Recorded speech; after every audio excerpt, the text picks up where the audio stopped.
आखिर 1813 1813 की वो एक्ट क्या थी जिस एक्ट के द्वारा भारत में पहली बार ब्रिटिश ईस्ट इंडिया कंपनी ने इस बात को स्वीकार किया कि वो भारतीय लोगों पर शिक्षा के व्यय के लिए 1 लाख रुपए खर्च करेगी।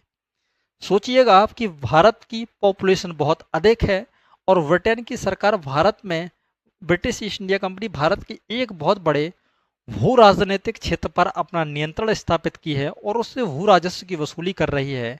लेकिन तब भी ब्रिटेन की सरकार ने 1813 ईस्वी में मात्र 1 लाख रुपए भारतीय शिक्षा पर व्यय करने का अपना उद्देश्य बनाया। तो 1813 ईस्वी की एक्ट।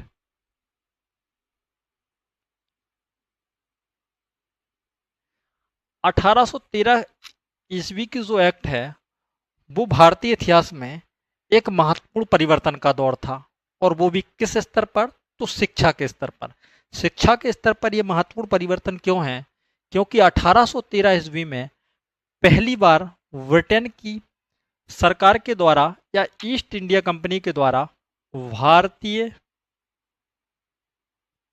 शिक्षा पर 1 लाख की राशि खर्च करने का प्रावधान किया गया था।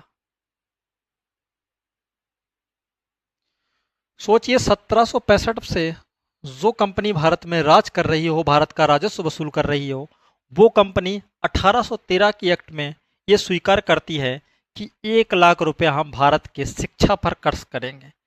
लेकिन महत्वपूर्ण मुद्दा ये नहीं था कि 1 लाख रुपया इम्पोर्टेंट है। अब मुद्दा जो था वो महत्वपूर्ण ये था कि जो 1 लाख रुपए हैं वो ब्रिटेन की सरकार किस बेस पर खर्च करेगी और उसका डायरेक्शन क्या होगा। अब डायरेक्शन दो ही स्तर पर हो सकता था। एक हो सकता था अंग्रेजी भाषा और साहित्य और यूरोपीय साहित्य, और दूसरा क्या हो सकता था? भारतीय भाषा और भारतीय साहित्य। अगर British east India company Bharat में जो 1 लाख रुपए की राशि खर्च करना चाहती है वो दो ही स्तर पर खर्च कर सकती है। या तो वो अंग्रेजी भाषा का विकास कर ले और अंग्रेजी भाषा के माध्यम से वो यूरोपीय साहित्य से भारतीय लोगों को शिक्षित करे, और दूसरा ये हो सकता था कि वो भारतीय भाषा के माध्यम से भारतीय साहित्य का अध्यापन कार्य स्टार्ट कर दे। इस समय भारत में एक नया डिस्प्यूट उत्पन्न हो गया, एक विवाद उत्पन्न हो गया, और विवाद का मुद्दा ये हो गया जिस विवाद को नाम से जाना जाता है आंग्ल वर्सेस प्राच्य विवाद। आखिर आंग्ल और प्राच्य विवाद क्या था? आंग्ल और प्राच्य विवाद इतना बड़ा विवाद था कि ब्रिटिश ईस्ट इंडिया कंपनी ने जो 1 लाख की राशि 1813 में डोनेट करने का वादा किया था वो राशि 1823 ईस्वी तक खर्च ही नहीं की गई, और वो 10 साल तक भारत में एक विवाद चलता रहा। वो विवाद था आंग्ल और प्राच्य विवाद। आंग्ल विवाद का मतलब है कि भारत में एक समुदाय या कुछ भारतीय लोग इस बात का समर्थन कर रहे थे कि भारत में अंग्रेजी भाषा और यूरोपीय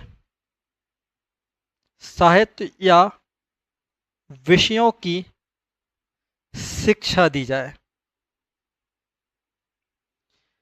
जो व्यक्ति भारत में इस बात का समर्थन कर रहे थे कि भारत में अंग्रेजी भाषा और पश्चिम के अर्थात वेस्टर्न के साहित्य को भारत के लोगों को उसी के माध्यम से शिक्षा दी जाए और भारतीय व्यक्तियों को जो पढ़ाया जाए वो आधुनिक ज्ञान विज्ञान और यूरोप का वो साहित्य पढ़ाया जाए जिस साहित्य के माध्यम से यूरोप में पुनः जागरण हुआ था और जो यूरोप था वो आधुनिक विज्ञान की दुनिया में नेतृत्व कर रहा था, जिसका मुख्य विषय भौतिकवाद था।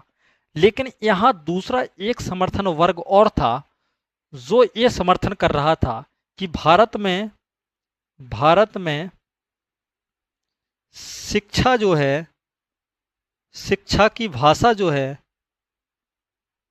वो होनी चाहिए मातृभाषा। मातृभाषा और विषय क्या होने चाहिए, तो भारतीय दर्शन। अब आप समझ पाए कि डिस्प्यूट में क्या है कि एक लोग समर्थन कर रहे हैं आंग्ल का, अर्थात वेस्टर्न का। जो वेस्टर्न का मतलब समझिए अंग्रेजी से संबंधित जो भाषा है, जो विषय है, आप उनको भारत के लोगों को पढ़ाइए। इसलिए एक जो वर्ग है बहुत बड़ा वो इस बात का समर्थन कर रहा है, और दूसरा वर्ग जो है वो ये समर्थन कर रहा है कि आप भारत के लोगों को भारत की मातृभाषा में शिक्षा दीजिए। और भारत का साहित्य या भारत की जो शिक्षा व्यवस्था है वो इतनी खराब व्यवस्था नहीं है जिसको आप एकदम दरकिनार कर दे, एकदम बैकफुट पर ले जाएं। जबकि भारतीय लोग ज्ञान विज्ञान में अच्छे भी हुआ करते थे, क्योंकि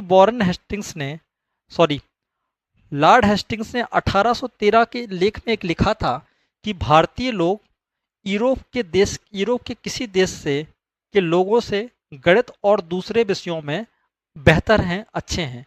लेकिन इसका मतलब ये नहीं है कि संपूर्ण भारत में साक्षरता का स्तर बहुत अच्छा था और भारत का हर वर्ग पढ़ा लिखा था। तो ये बात एकदम गलत थी, क्योंकि उस समय जो शिक्षा की व्यवस्था थी वो खासकर उच्च वर्गों में ब्राह्मण, क्षत्रिय और वैश्यों तक ही सीमित थी। और भारत का एक बहुत बड़ा वर्ग जो शूद्र वर्ग और जो स्त्री वर्ग था वो शिक्षा से सामान्यतः वंचित था। लेकिन ऐसा भी उल्लेख मिलता है कि कुछ उच्च वर्ग की जो स्त्रियां होती थी वो पढ़ी लिखी थी, लेकिन भारत का एक बहुत बड़ा जनसामान्य का जो धड़ था, जो पार्ट था, जो हिस्सा था, वो पढ़ा लिखा नहीं था और वो तब भी अशिक्षित था। लेकिन सामान्यतः बात ये भी थी कि भारत की शिक्षा का जो उद्देश्य था वो कहीं साक्षरता के अलावा नैतिक मानदंड और धार्मिक विषयों को जानने की ओर ज़्यादा केंद्रित रहा था। इसलिए आधुनिक मानक पर हम देखें तो भारतीय साक्षरता की स्थिति अत्यंत दयनीय थी और यूरोप की तुलना में आधुनिक विषयों में भारत कमज़ोर स्थिति में था। इसलिए आंग्ल और फ्रांस जो विवाद है उस विवाद के दो आधार हैं। आंग्ल और प्राच्य विवाद के आधार दो हैं, आप समझ पा रहे हैं।